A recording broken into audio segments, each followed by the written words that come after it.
Should I? All right. Good morning, BMG. That was a little loud. I apologize, but it's so great to be here with you guys today. I could not think of a better way to start our March off than by talking about some book ratings. So, guys, you guys all know the topic. You guys all know the concept. Very simple. We're not here to pitch our business. We're here to help each other as business professionals. And so, of all the topics that we've talked about, this is one of my favorite. Using a book as a business tool. And truthfully, there's nobody better to handle this topic than Matt Harms. You know, Matt Harms is somebody that has come into my life almost a year ago now, Matt. It's crazy. We were just talking about time, how fast it goes. And so when Matt and I first met, we had a conversation. We met through a mutual acquaintance, and you know, I fell in love with Matt right away. He's one of those people that you can just feel the authenticity. You know that he's not sugarcoating things or BSing things. He just kind of shoots it straight. And so, you know, what I've learned over time about Matt is that not only is he an incredible husband, very involved with his family. If he's not working, he's spending a lot of time with his family. So I always love that. But Matt just absolutely loves what he does, you know. And so to see Matt go from a progression of being in a relatively different industry and then to building this full time and just all the amount of books that he's put out is insane. Do you know that number to date, by the way, Matt? How many books you've helped put out? We're on 14. Okay. So I love it. Imagine if you had written 14 books already. How cool would that be? So anyway, guys,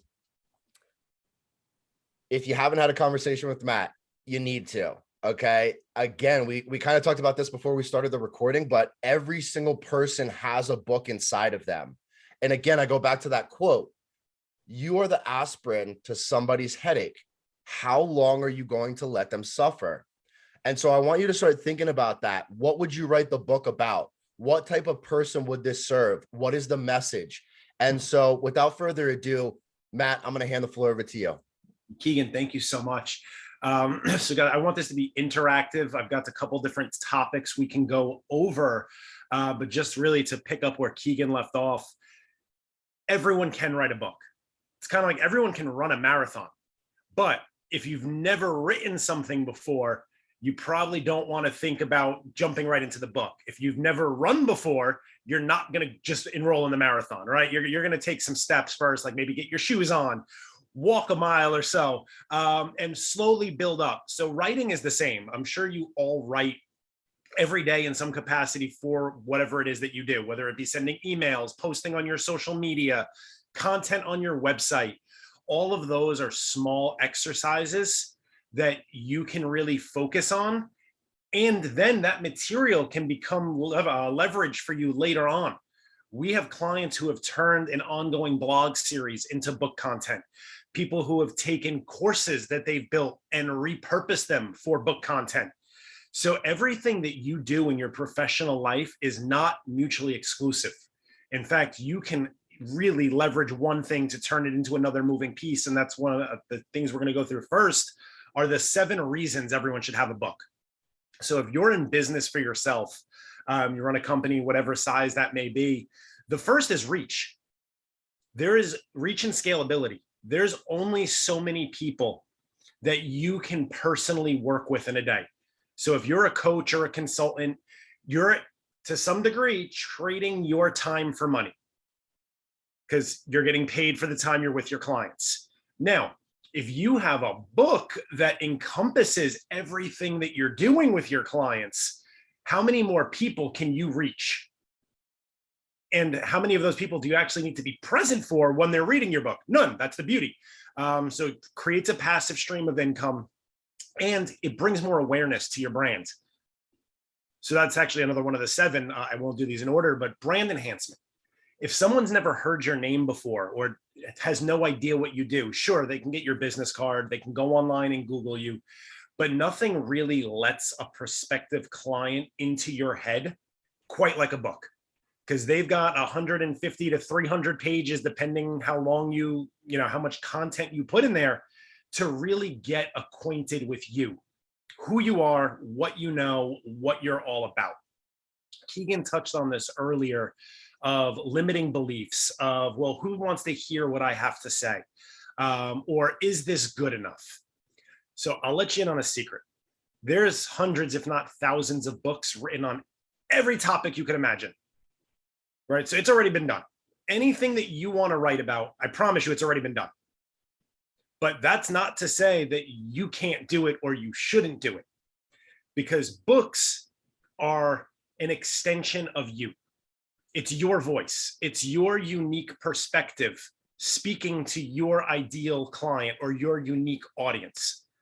So Keegan used the analogy of aspirin, right? Not everyone likes Tylenol. Some people take Advil. Some people take Motrin, right? So your book, while maybe similar to someone else's, it's your perspective, your experiences that can be the difference between it resonating with someone or it not. How many people read dozens of diet books and never lose a pound? Then all of a sudden, there's just something that clicks in a book that they read.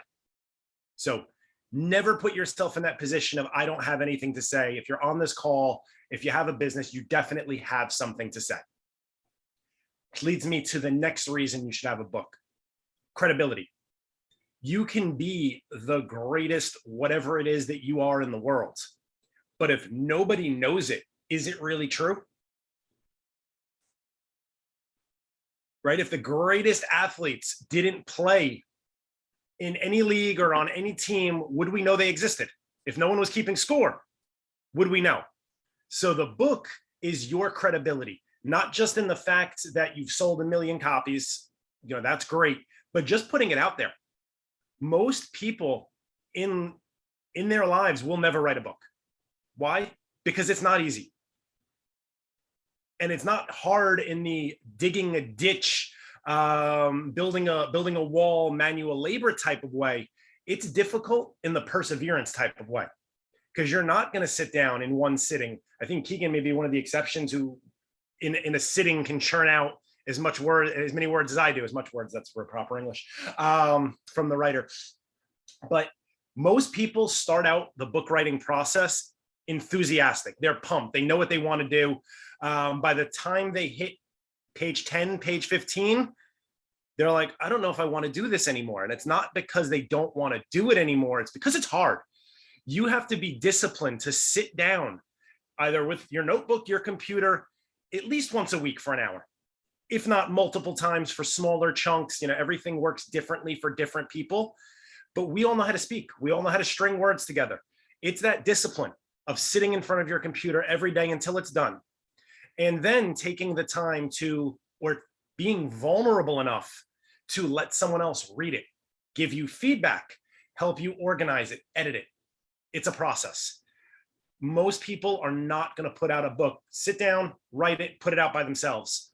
You need readers, you need editors, you need cover designers, right, Keegan? You need, if you're going to do audiobook, there's so many moving pieces that if you try to think of it all before you start writing, you'll never start writing. You've got to build a plan of attack. So next reason to have a book is it's a great door opener. So in addition to that credibility and brand enhancement, if there is an ideal client base that you're looking to target and you mail them a copy of your book prior to ever reaching out to them, and I have a few clients who do this with a lot of success, that client is more likely to take your call or respond to your email when they see it come through, because now they already have your name in their head. Your book has made it across their desk. And I'll let you in on a secret. Nobody throws away a book. It just doesn't happen. Your business card will wind up in the garbage. Your virtual business card, your email, your social media post, people are going to scroll. But when someone gets one, everyone loves to get mail, right? That's just, who doesn't love coming home and having a package in your mailbox that you weren't expecting? Then they have your name. They know kind of what the book's about. Are they going to read it? Probably not. But is it going to sit on that desk? Is it going to sit on their secretary's desk? Is it going to get shuffled around the office? Probably. So there's a much greater likelihood of that person saying, wait, why do I know that name? And giving you the opportunity to have that discovery call and maybe move to the next step with them, whereas a plain cold outreach wouldn't have got you anywhere. And printing a copy of your book, like I think Keegan, your book printing cost was probably $4.50-ish, $5. So as the author, you can order copies of your books for virtual nothing, right? Under $10 to mail it for the book and postage to mail it to a high value target. Better than running Facebook ads, better than paying a PR company, and you're in complete control. That also goes to my next point of marketing and publicity. When you have a book and you put it on social media, people automatically gravitate more toward that book cover than they do whatever inspirational quote you made on Canva, right? Because everyone is doing that. Not everyone has a book.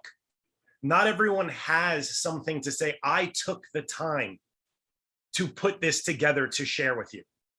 Most of the world understands what a labor of love, hopefully, a book is. They know you worked months on it. So when they see that you have this book coming out, even if they don't buy it, they're more likely to take notice of you as a person, you as a professional, and find out more about what you do because you had that sustainability, that wherewithal and conviction in your message to share it. And then the last in the reasons you should have it is giving back to your audience. So if you have people who are already raving fans, they support you, they're paying clients, they come, they listen to you speak, they're in your groups, autograph copies of your book when they come out as a thank you for just being in your world goes such a long way. It'll cost you far less than a $25 Starbucks gift card. It'll cost you less than almost anything else you can do to show your appreciation. But when you give someone in your inner circle a signed copy of your book, it just sets you apart from everybody else.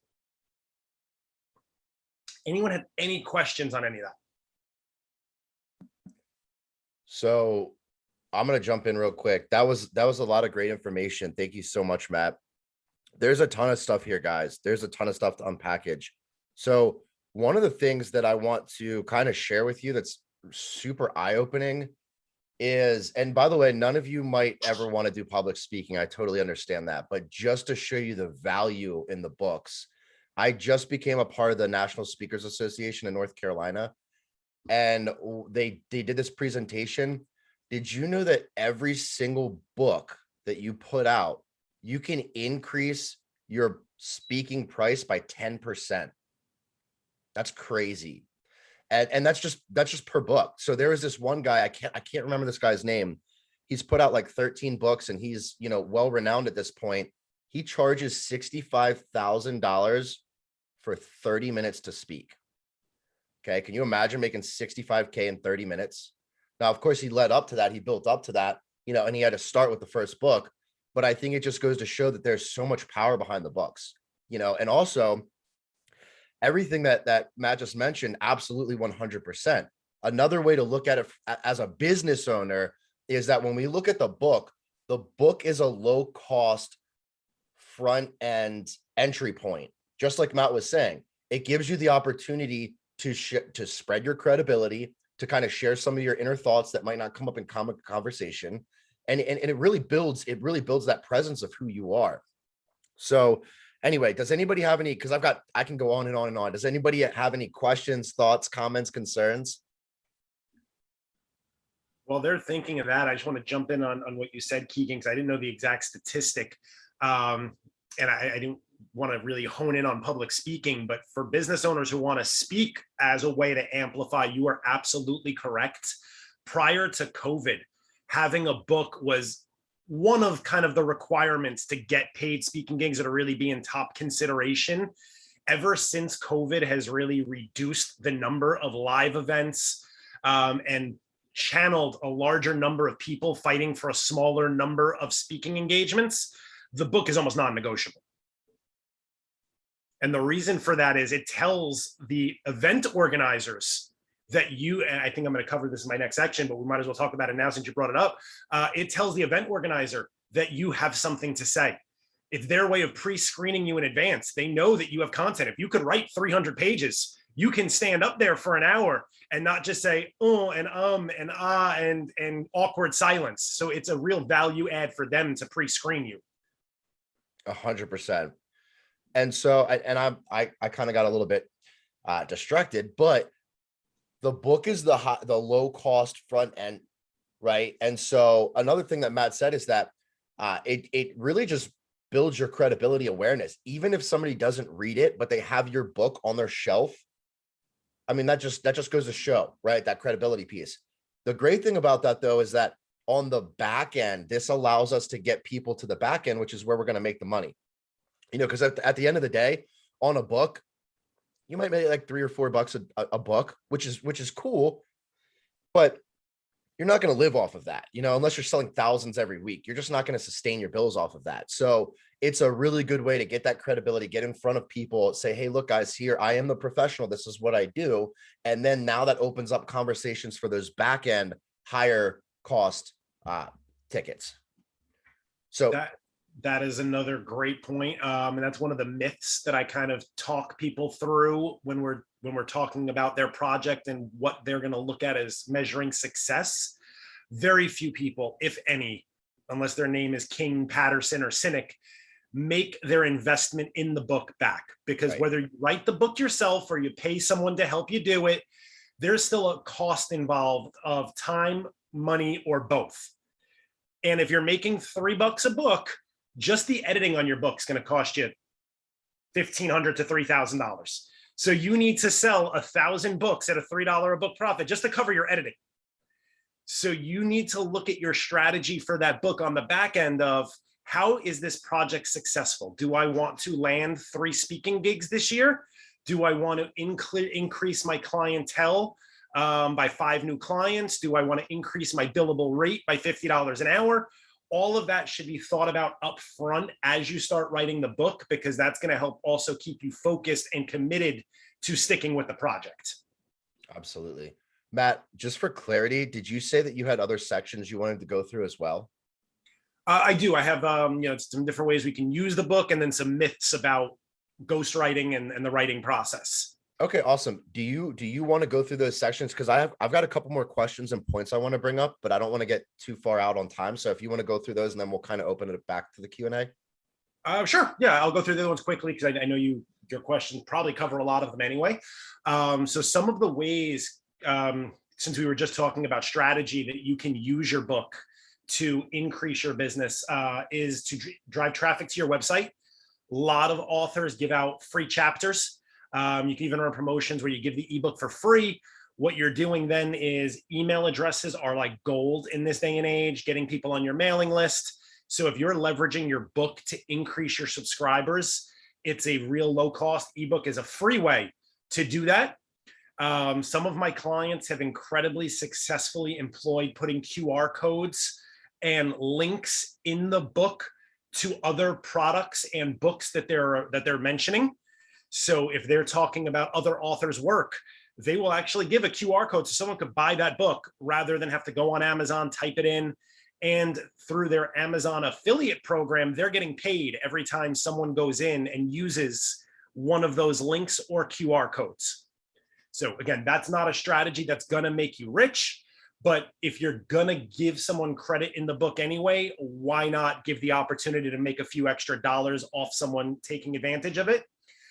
We just spoke heavily about seminars and talks based on the content.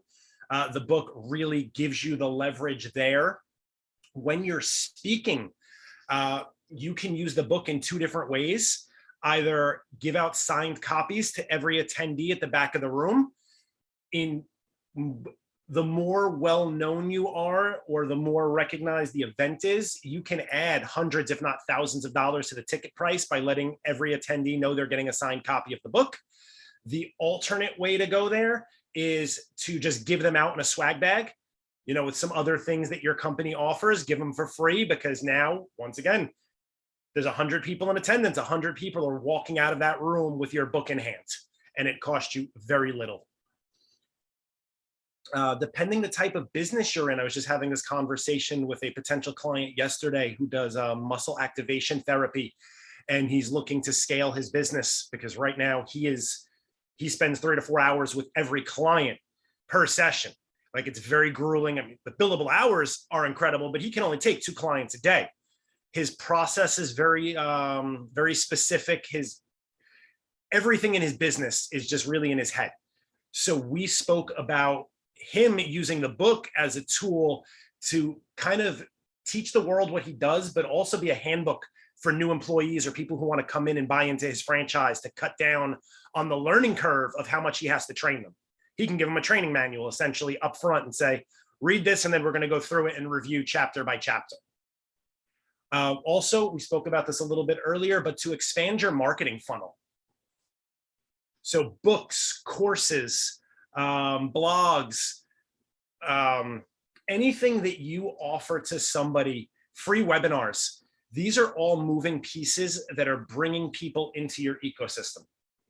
If you're selling a big ticket item like coaching, where you're charging $1,000, $2,000, $3,000 a month, a lot of people are going to be hesitant to make that investment just after meeting you for the first time or stumbling across your website. But if someone's taken your course, if someone's read your book, if someone's done both, chances are they like you, or they like something you have to say. You're building credibility in a very low cost, non-committal way. They're not interacting with you, but they're getting to know, like, and trust you. So now, after they've taken your course, they've read your book, they still may not solve the problem they set out to solve. Why? Because that's human nature. We'll read a lot of books and we don't take the action. But that's usually that point where someone's going to say, you know what? I think I can do this if Keegan coached me directly, because I think we get along really well. That's the goal, right? Or if they solve their problem after reading your book and taking your course, that's great too. You got paid on those. So those are the ways you can use the book. I don't want to take up too much more time, but quickly, I just want to go through a couple things that we get from our clients, or major questions we get about the writing process, because there are plenty of people out there like Pen for Hire who do coaching and ghostwriting. So we have clients who they do all the writing and we just coach them and help them get through the roadblocks. We have other clients we collaboratively write. They write some, we write some, others we write the whole thing. So some of the big questions we get are, is it cheating or like unethical? And the answer is no, because it's still your words. All we're doing is helping you craft them. The greatest musicians, movies, like everything goes through an editing process. There are other people who collaborate to make sure it's the best possible product. So no, it's not cheating or unethical. It's still all your knowledge. A lot of times people want a writer or a coach who knows as much as they do about a particular topic in order to work with them. Our position is you probably want someone who knows almost nothing about what you're writing about, because it makes it easier for them to present your information in a way that the average reader can understand. If I know your topic as well as you do, chances are I'm going to overlook simple things that the average person may not know. And I'm also too inclined to put my personal experience and slant on it when really it should be the author's. So if you're ever looking to work with somebody, don't feel like they have to be the expert. It's probably better they're not. Unless you're writing technical papers, workbooks, then yes, get yourself an industry expert. A lot of people think they lose credibility if they work with a ghostwriter or an author coach.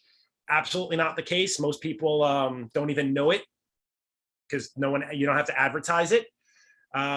People think their work might be at risk, that there's any integrity issues, and that's absolutely not the case. Same thing like if you give your work to an editor is not in the business of stealing it, because at the end of the day, it's only valuable because it's coming from you. For someone to try to take your work and put it in their voice doesn't do them any good. Also, people think that there's no involvement. So if I'm going to pay a coach or a writer, I don't have to do anything for the book. Nothing is further from the truth. There is still a ton of work involved. Right? Keegan wrote his whole book himself and we did the editing, but as he'll tell you, especially when you're trying to get something quickly, there are a lot of things that you're going to be involved in reading, rereading, making sure everything is the way that you particularly want it. Conception that it's cheap and quick. Things can be done quickly, things can be done cheaply. I don't recommend either, especially not both in the same sentence. because when you get quick and cheap, you get what you pay for. And since we explained at length how important this tool is as a reflection of you, your credibility, your business, you want the highest quality product. Just putting a book out to say you did it, you might as well not do it, because it's going to do more harm to your reputation than good. And then really the last misconception about writing a book is that results are guaranteed. Like, hey, I wrote a book, so now everyone's going to read it and my business is going to triple. Not the case at all. There's still a ton of work you've got to put in on the marketing, advertising, and strategic point in order to make that book the best possible tool it can be. The fastest car in the world won't win a race if you don't drive it the right way. I love it. Out of curiosity, has anybody here read Can't Hurt Me by David Goggins? No. Oh my gosh, you guys are missing out. I highly, highly, highly recommend this book. Like, you want to talk about motivation? It goes through a section where he literally has 2 broken legs and gets up and runs a marathon. And so like you'll be reading this book and you're like, I remember I was in bed one day. It was during the winter.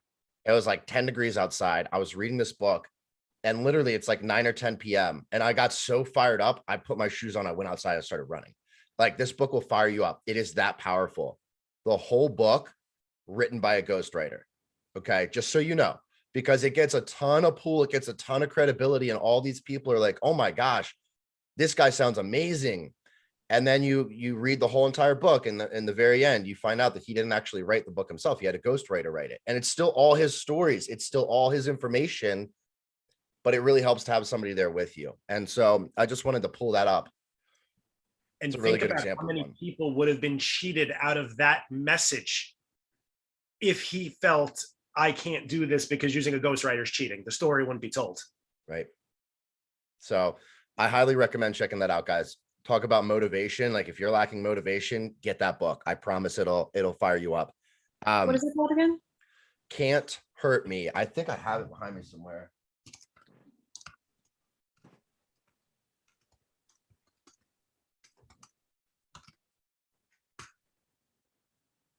Huh.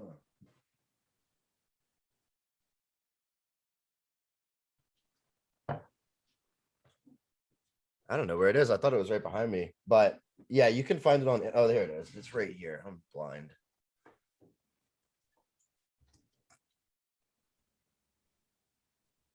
Yeah, highly, highly recommend. So anyways, guys, just moving a little bit more. One thing that is very small on the realm of what Matt just shared, but I think is also important, is you copyright your information. So when you put a book out, this is your copywritten information, right? Like, you technically own this at that point. And so that's not only is it a really cool process, but it goes back to that credibility, right? So one of the things that I really like that you were talking about earlier, Matt, is that I saw this statistic the other day, and of course this was just simply somebody's opinion, but he was saying that right now in the world that we're in, it's more valuable to have credibility than authenticity. And I don't know if I 100% agree with that, but I do think that credibility is weighed very heavily right now in society. And so one of the things that I also saw, Matt, and maybe you can reflect on this, but I guess it was several months ago, the human actually surpassed the goldfish for the shortest attention span. And how that's related to books is that, you know, if we were to look at the average book size 20 years ago, it was around 300 pages. We look at the average book size today, it's only 150 pages, literally cut in half. And so I think that almost takes a weight off of your shoulders as well, because if you're sitting in the pilot seat and you're like, you know what, I'm about to start this journey, I'm about to write this book, you don't have to write as long of a book as you used to, you know? So you can crank 100-page book out, 150-page book out, and it be extremely powerful and potent. Like, it's not right next to me, but I'm reading this book right now, and it's a coaching book, but it's only like 120 pages. If I really wanted to, I could easily sit down and read that whole entire thing in one day, like cover to cover. It's not reading that much, you know? So like, Keep That Frog. It's 111 pages, small pages with large type. You could read this book in an hour. yeah, But it's incredibly powerful. exactly. I mean, think about, oh my gosh, what is it? Oh, I got it right here. If you guys haven't read As a Man Thinketh by James Allen, I mean, this is a renowned personal development book. You know how long it is? It's only 25 pages. The last page right there, page 25. All right. Another one that I highly recommend you check out. You can get this on Amazon for like $2 or something. But it just goes to show that this is one of the most renowned personal development books. It's only 25 pages long. And so, regardless of the industry that you're in or the position that you hold, even if you put something out that's small like that, 25, 20 pages, 50 pages, you can send this to potential clients like Matt was talking about. And now they get to dive into all this information. So they gain value, you gain the credibility. And now they're like, okay, I see you. I know, like, and trust you a little bit more than I did before. So there's so much power in it. And oftentimes people get caught up in how long it's going to be and all the best thing you can possibly do is literally just sit down and start writing. So my advice to you, and Matt alluded to this, but my advice to you guys is to just sit down and spend 30 minutes a day or an hour a week, but you intentionally put that time in your calendar, you block that off, so then it becomes part of your routine. So every week you say, okay, you know what? Mondays at 9 a.m., those are my writing days. I sit down for 30 minutes, I sit down for an hour, I knock all of it out, and then I go on to the rest of my stuff. I know a lot of people. I'm helping another individual right now with his book. Matt's helping as well on the back end. But I think about the process for him, and his books are short. They're 50 pages. You know what I mean? Like, he's able to literally put a book out a month. So, by the way, does anybody on here have a blog? No. Okay. A blog is a really good way to start that book process. A blog is something that can be super short and sweet. It doesn't have to be very long. These are usually quick read articles.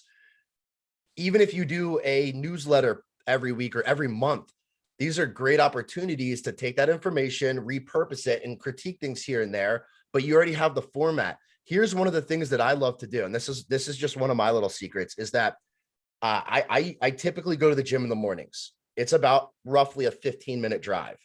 So if I listen to personal development, inspiration, motivational stuff in that drive, that gives me an opportunity to simply listen, interpret, and then write down my thoughts about it. And so that means that every single day to and from the gym, I can get 30 minutes of information, and I just convert that, I repurpose that into my own words. And so now what that looks like is I spend 30 minutes a day writing, and it's fun. It's inclusive. It's not like I'm actually even sitting down like with a pen and paper writing it out. I'm just listening to information, and then I get my notes section on my phone and I just voice it. I just speak all of that into it. And then I get all the words. I take that in a simple email. I send it to myself. Now I have all of that. I transport it back onto a Word doc and then edit it. So it gives me a couple opportunities to edit. I'll come back, but that's an easy way to do it. Again, it's that repetition of just showing up and doing a little tiny bit every single day. If you just do a little bit every single day, you'll look back after 30 pages, 50, 100 pages, and before you know it, you already have the book. Now you just have to edit it and get it ready for the shelves. So anyway, I'm talking a lot. What questions, thoughts, stories do you guys have? Let me ask you this. So I saw a couple hands go up earlier when I asked if you guys had considered writing a book. So I'm curious from the group, in your own words, what do you think is your number one obstacle? What is actually preventing you from doing it? Now, by the way, some of you, like, you might not have any interest whatsoever, which I think you're kind of leaving some stuff on the table, but let's just kind of go around. I'm curious, like, what is one limiting belief or one thought that has prevented you from writing a book? I'll start. So I just haven't even thought about it. I was kind of in a similar situation when I graduated college. One of my professors came up to me afterwards, and it was like a senior celebration thing, and she was like, "Hey, I think you did some really exceptional work in your internship, and how would you feel about writing an article about it?" And I was like, "What are you talking about? Writing an article of what?" And she's like, "Well, you did a really, really good job, and you really collaborated well with the program and the internship that you were with, and you just made a really good, like, student to internship, relationship." And I just was really taken aback because I had never even considered that. I kind of thought that, I was like, I don't know, I didn't go to school for writing. I didn't really think that anyone could just go out there and kind of produce anything. So for me, it was just that someone else kind of, brought it to my attention that, hey, you can do this. So I guess it's the same thing with a book. It's something I hadn't really considered until right now. To that point, the beauty of writing or anything artistic is you don't have to have a background in it. If you practice at it enough, right, you don't have to have a background in music to be a great musician. My degree is in finance. My editor's degree is a master's in English, but not me. That doesn't mean I can't write. So education aside, it's really just repetition and practice. Like Keegan said, for some people, I'll let you know on another tip, it's the physical act that they don't enjoy. So either it's, physically writing or typing. If you literally speak your content into your voice notes or into your Google document, your Microsoft Word, there are so many tools where all of that is writing and you're getting your content out. I have one client now, she's doing the writing, we're coaching her. But she has told me over the last month how much this has helped her practice currently, because she's realizing how much she actually knows, like getting all the content that she doesn't use on a regular basis out and organizing it, that it's freeing up room in her mind to do other things. That's incredible. So 2 things that I want to note on what you just shared, Riss, and then I definitely want to hear from other people. Has anybody here read Rich Dad Poor Dad by Robert Kiyosaki? I find this fascinating. So he talks about writing a book in his book, okay? And he's doing a report with this lady, and apparently this lady went to MIT or Yale, or she went to a prestigious school, and she was an English major. This was her profession. And I think that this really hits home. I think I'm going to let you steal this one, Matt, okay? So it's really interesting. So they're having this conversation, and the whole time she's like, look, I've spent the last 15 years writing. I'm one of the best writers that I know. And so she looks at him and she's asking for all this advice, et cetera, blah, blah, blah. And she's like, the bottom line is, she goes, how can I sell more of my product? And Robert looks at her and he goes, take a course on sales. She's like, what the heck are you talking about? Take a course on sales. I'm trying to write books. I'm not trying to be a salesperson. And he looks at her and he says, look, you have 15 plus years of writing. Any day of the week, you can write better than I can.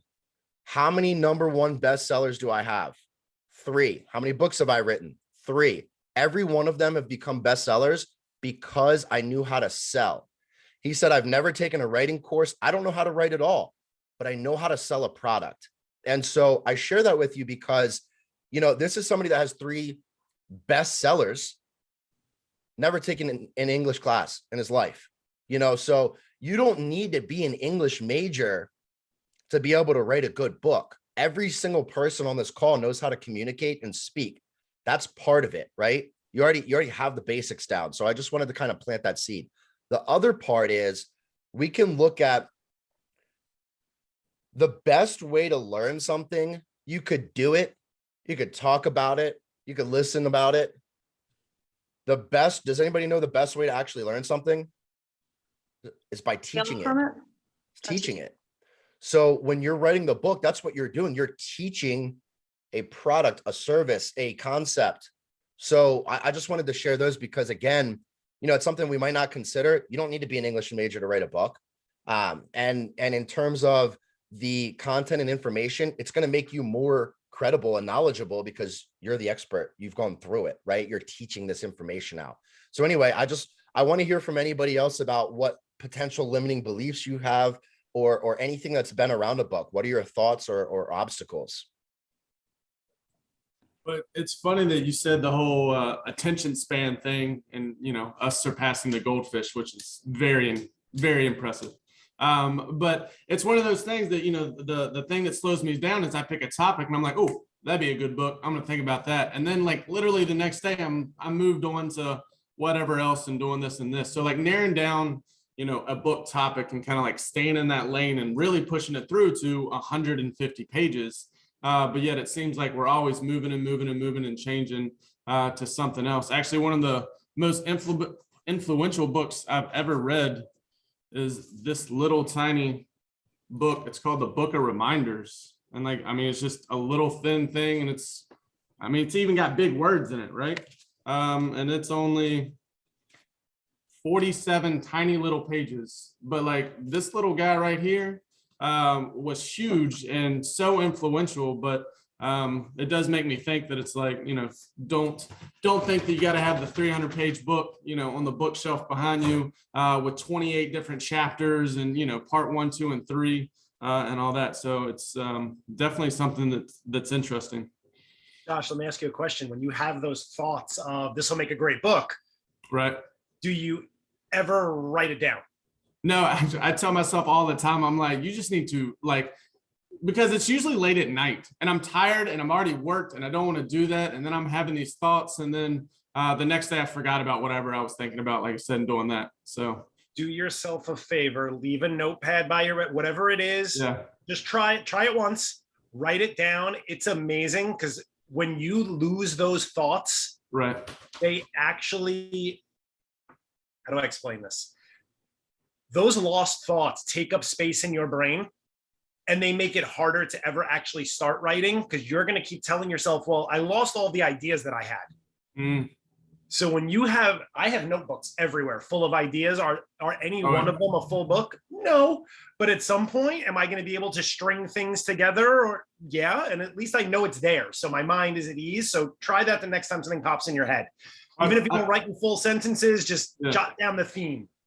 I downloaded Otter. Like I've done like multiple things to like, hey, I'm going to do this. Like I'm going to do the voice to text and just like, I haven't thought about emailing it to myself and doing that, but like I downloaded Otter and I did like 3 of them. And then, so it's going to have to be something that I get into a pattern, into a habit of. So, yeah.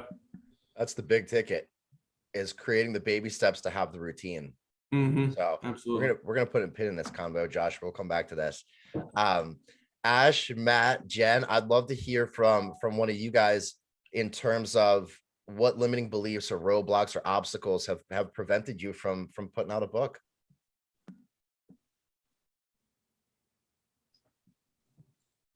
All right. Okay. Okay. All right. Go ahead. No, go ahead, Ashley. Nope, you. I saw you there, Ash. Okay, well, I had 2 things. I don't know why this story like popped out in my head, but I don't know if you guys know this, but I speak Spanish.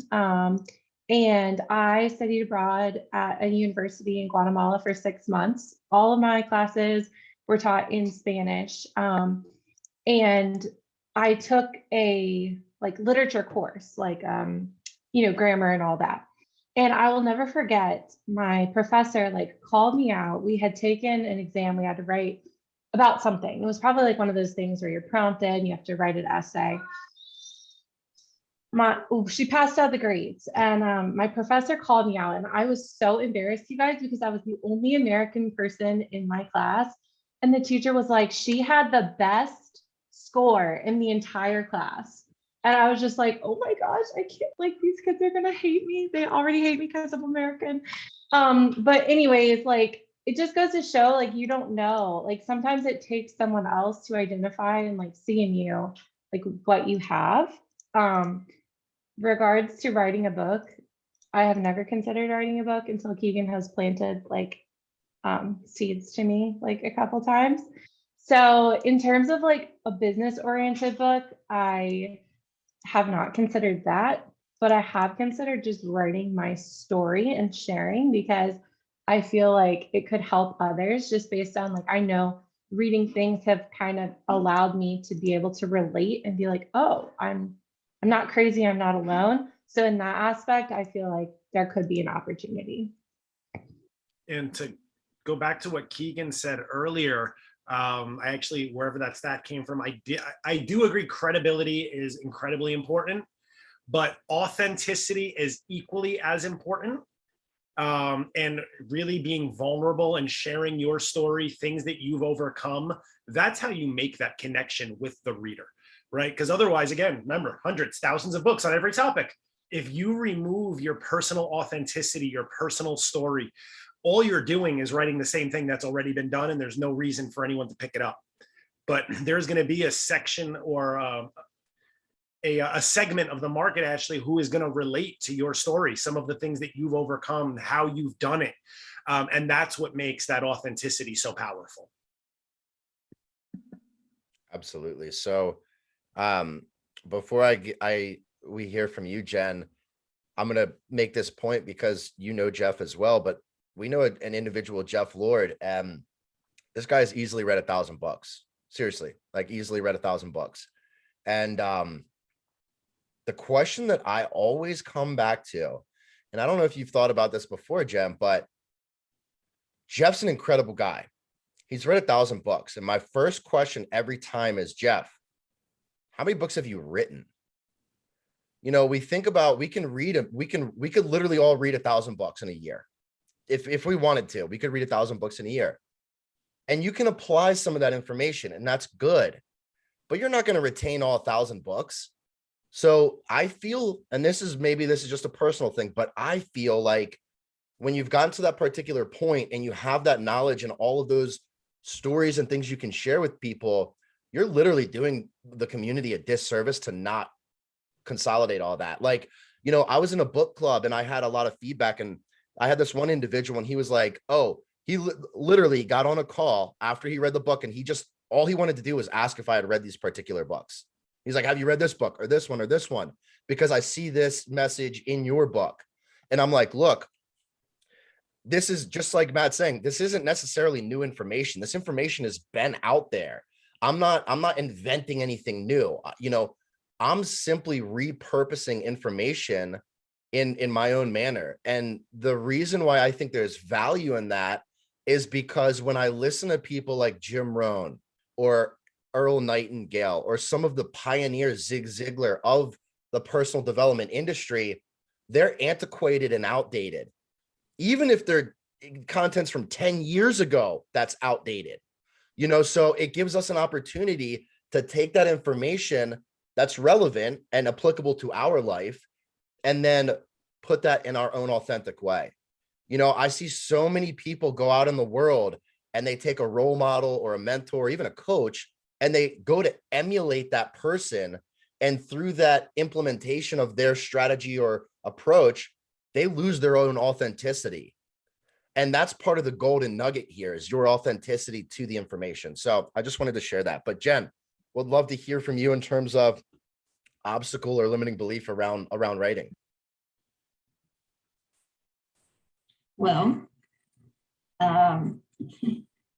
honestly, mine's more recently just been the health issues that I've struggled with and the uncertainty of my own future and all of those things. And so in trying to grasp that concept for myself, there's that worry behind that's kind of kept me from moving forward. But even just since we've been on this call, I've gotten more ideas. What I'm looking to write about is authenticity and humanizing your networking experience.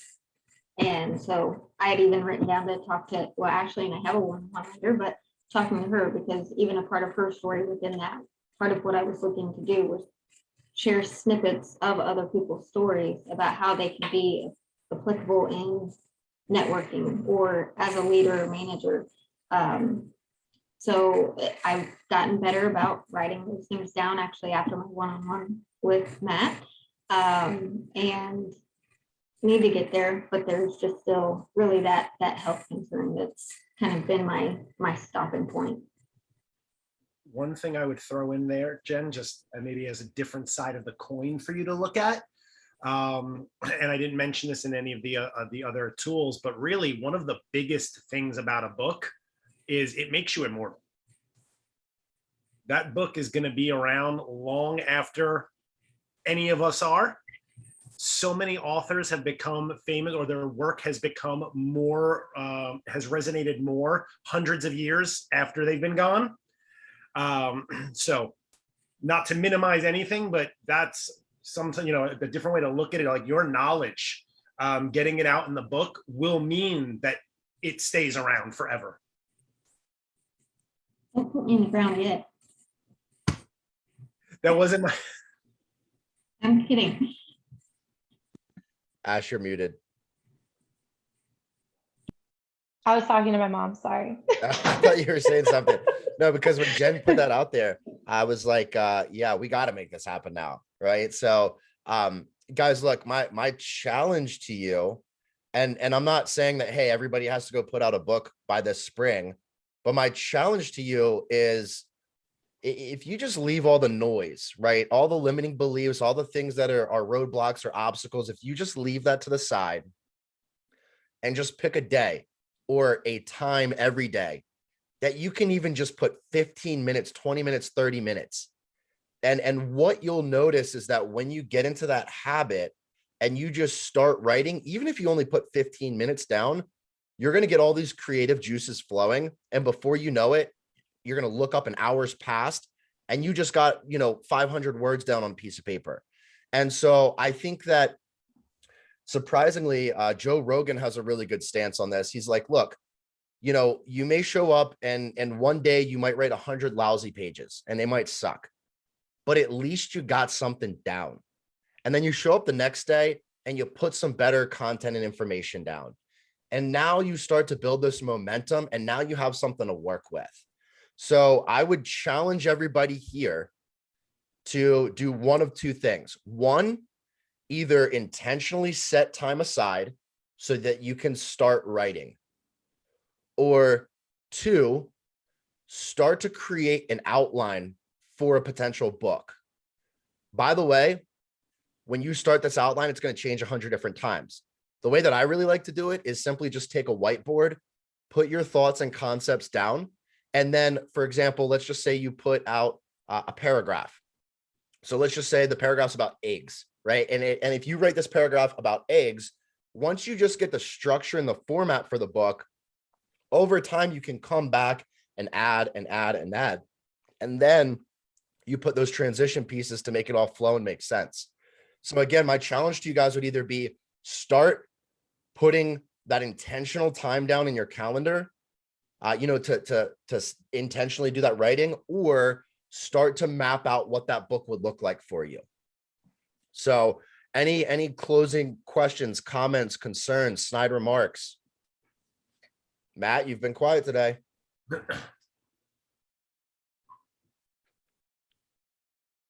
Nothing? Okay.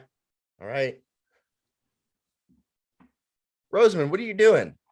Oh, I don't know which Matt you're talking to. Well, I wasn't quiet. The only Matt that hasn't talked today. I thought You you'd got have a anything book for us, full Matt? of quotes. What now?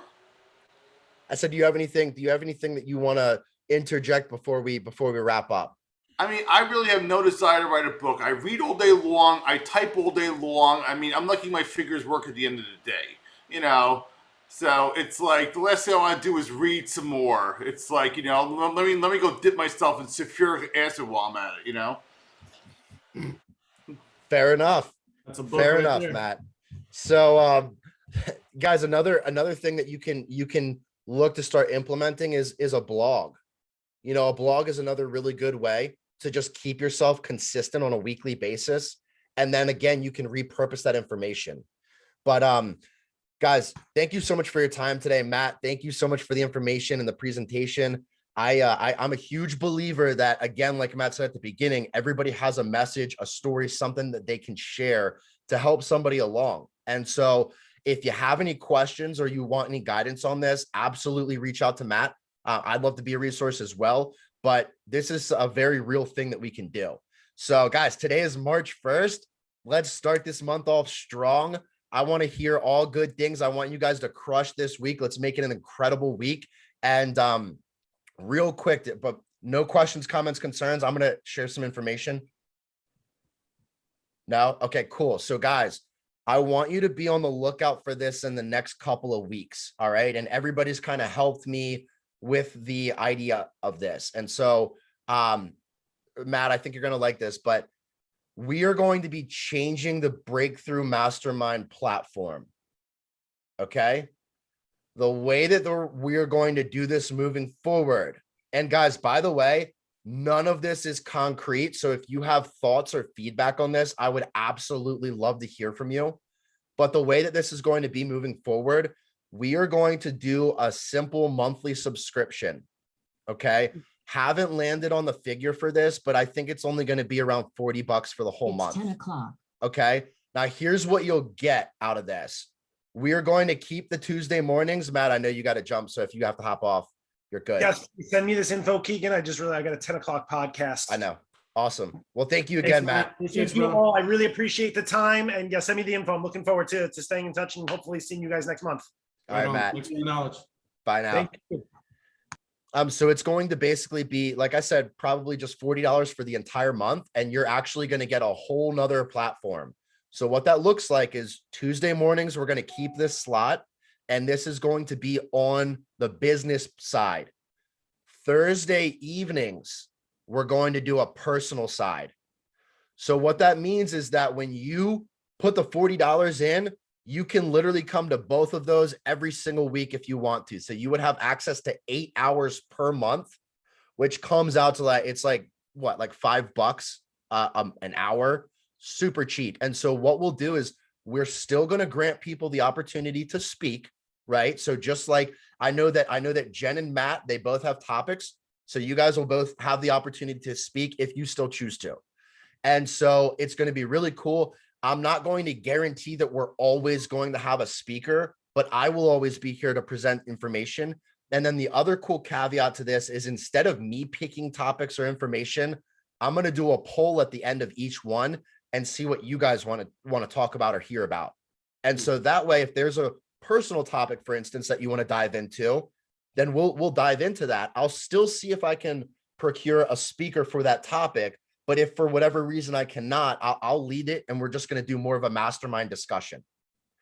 So I was really excited to introduce this to you guys because one, it's on a monthly rotation. So for example, let's say we jump into it for March and April, you're like, you know what? I'm out of the country for 3 weeks. April doesn't work for me. You just close it off. You don't pay anything for the month. And then the next month you can jump right back in like you didn't miss a beat. So I think this is going to give us a really good opportunity because I got a lot of good feedback that people loved diving into that personal side a little bit more in a group atmosphere. So we're going to bring that back and we're going to have, 2 a week. So do you guys have any questions or comments or thoughts on this? That's awesome. That sounds good. Okay, cool. So I've got a little bit of stuff to do on my end to kind of solidify all of this. I'm pretty much doing this on Mighty Networks. So if you guys have any feedback or thoughts on platforms, I'm open to that. But that's where I am for right now. And so I'm going to send all this information out to you guys.